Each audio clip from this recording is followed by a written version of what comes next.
The day started like any other school day. Children are outside playing, waiting for the bell to ring. Teachers are in their rooms preparing for their students. But in room 341, no one would be prepared for what would soon be discovered. A mystery that would change the school forever. Mr. Smith? Mr. Smith, it's me, Tori. Let's go. I know I saw Mr. Smith walk into this building this morning. He was telling me I need to practice my jump shot. Who does he think he's telling me about my jump shot? LeBron James? Remember how many shots he missed at the Staff versus Students game? He just mad he only made 6 points the entire game, and we beat the teachers. Yeah. Yeah, what's that at the back of Mr. Smith's door? It looked like blood. Nah, kid, that's just juice. Somebody probably spilled him on the floor. Why did you know that's that color? Fruit punch? You know what? Let's go. We'll see Mr. Smith when we have his class first period. There was a lot of buzz amongst the students as they began to line up outside of Mr. Smith's room, as he was never late for school. As the assistant teacher, Miss Fickle, arrives to let the class in, she was clueless to what she was soon discovering. What happened here? Oh my God! What happened to Mr. Smith?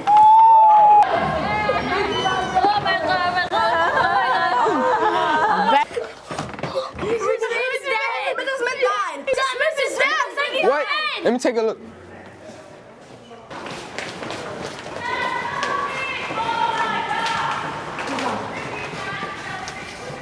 Mr. Brown, I don't think you want to go in there. Who's in there? It's Mr. Smith. Somebody stopped him. Did anyone call the police? Never mind. 911, how can I help you? Yes, we need an ambulance and the police right now. One of our teachers has been killed. Can you tell me what happened to him? We believe he had been stabbed, but I can't really see his body. All I see is a lot of blood in his feet. I only can see the bottom of his foot. Okay, sir. Police are on the way. Do not touch or go near the body. Listen, y'all shouldn't be here, so go in the auditorium now. Okay.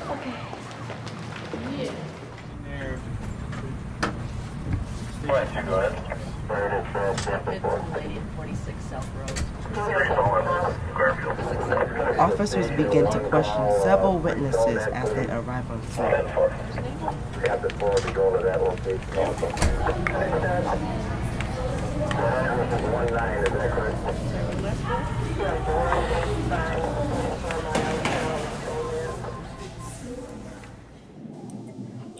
As the forensic investigators arrived, they began to carefully examine the crime scene for clues and evidence.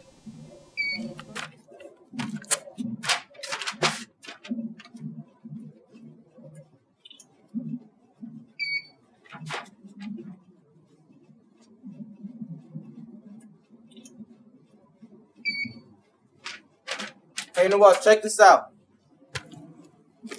Looked like he was checking papers. It appears he has been stabbed multiple times. I can see defensive wounds on his hands, so he tried to fight back.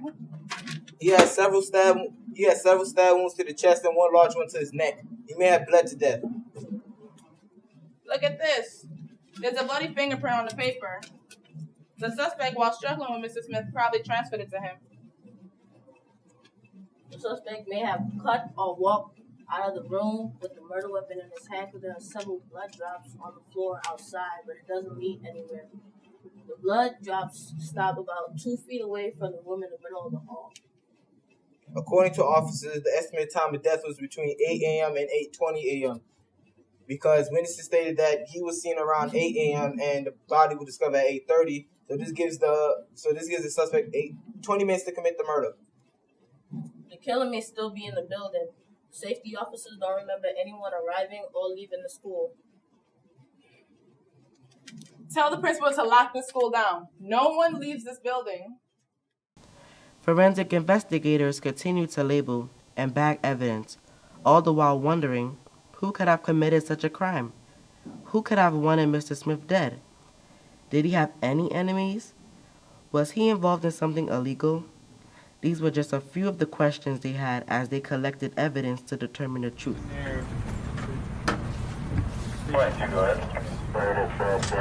Lady at 46 South Road.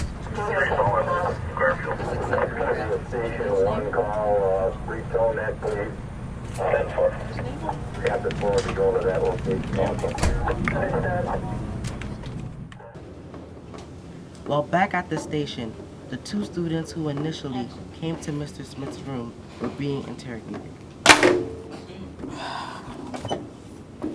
Okay, Tori, tell me what you remember about this morning.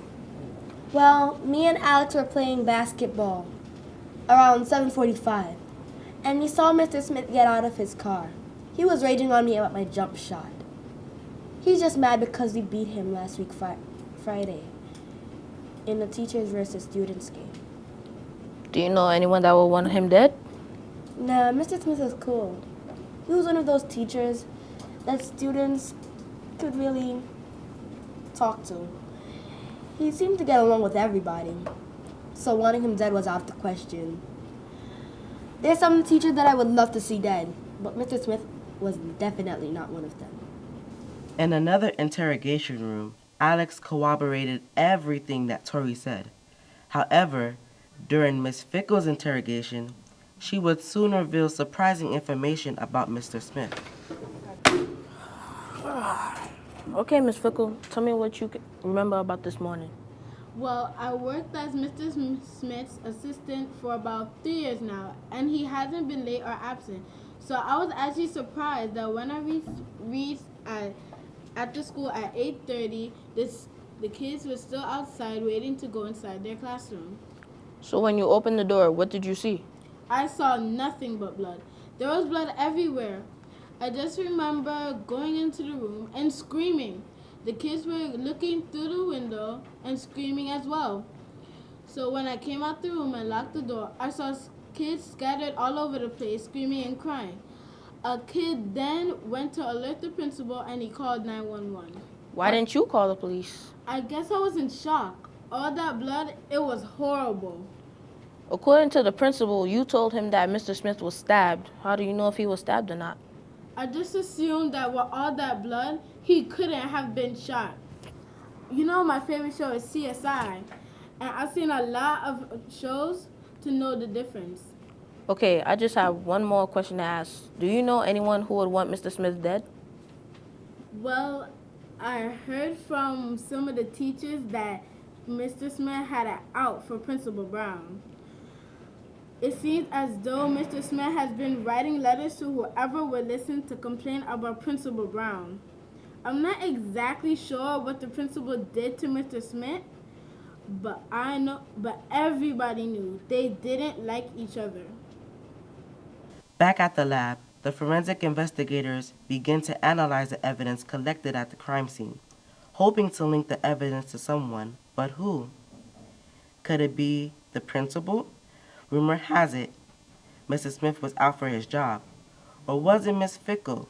Though she discovered the body, she never admitted to going near it, but knew how the crime was I found these committed. gray fibers on Mr. Smith's white shirt. The suspect, while struggling with Mr. Smith, probably transferred it to him.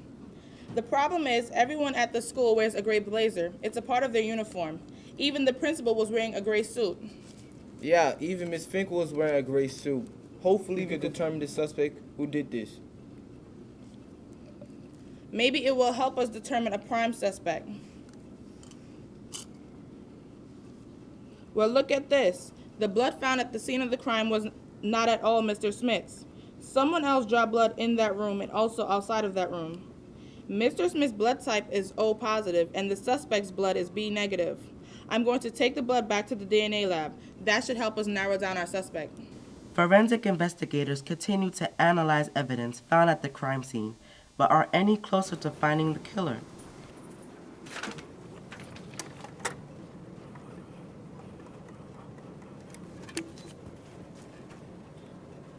Hi, Detective Ross. Yeah, I think I might have a suggestion.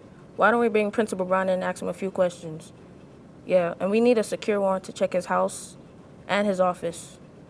Okay, thank you.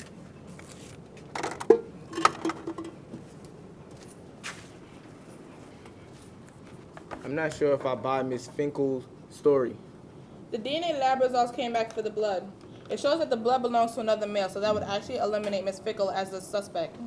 When we find it strange that she knew that Mr. Smith was stabbed to death, we discovered that he was stabbed multiple times only after turning his body over. Let's check the bloody fingerprints. Let's check the bloody fingerprints for Miss Fickle and Mr. Brown. They're both city workers, so their prints should be on file. Maybe they were in it together. Look, let's put our gut feelings to the side and let the evidence do its thing. Our job is to speak for the dead. After countless hours of collecting, bagging, analyzing evidence, interviewing witnesses and possible suspects, forensic investigators must be relentless at their job. They work very closely with detectives and prosecutors to ensure that justice is served. Will these forensic investigators narrow down the suspects to just one, or will they uncover a world of lies, conspiracy, and death? You can't always depend on people to tell the truth, but you can always depend on the evidence.